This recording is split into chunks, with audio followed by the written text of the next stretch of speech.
BT1 news के साथ मैं हूं एंकर पर्सन कोमल बुखारी। बहावल नगर मेंबर पंजाब बार के हवाले से पूरे पंजाब में वकला की कैंपेन अरूज पर पहुंच गई। बहावल नगर सीट पर 3 उम्मीदवार आमने सामने। इस सिलसिले में हमारे साथ बहावल नगर से मौजूद है सैयद अरफा शहराज बुखारी। उनसे जानते हैं क्या तफसीलात हैं उनके पास। जी, जिला बहावल में member Punjab bar council election की सरगर्मी अरूज पर है।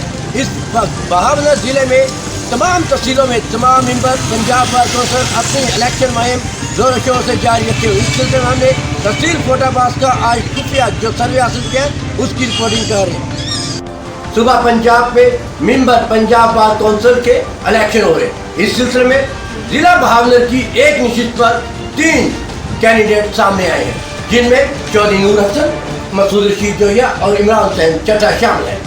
हमने तहसील फोटाबाज में खुफिया सर्वे किया तो इल्म हुआ कि इस वक्त तक चौधरी नूर हसन और इमरान हुसैन चड्ढा के दरमियान सख्त मुकाबला जारी है, लेकिन मसूद रशीद जोया के पास भी वोट मौजूद है, जो इस मुकाबले की दौड़ से तहसील फोटाबाज से बाहर नहीं हुए। लेकिन अभी तक हमारे खुफिया सर्वे के मुताबिक चंद ग्रुप ऐसे हैं जिन्होंने अभी तक किसी भी कैंडिडेट की सपोर्ट नहीं की। जैसे जैसे इलेक्शन करीब आएंगे सूरत तब्दील होती रहती है। सैयद अरफा शहराज बुखारी, हमारा कैमरामैन टीम, बहावल।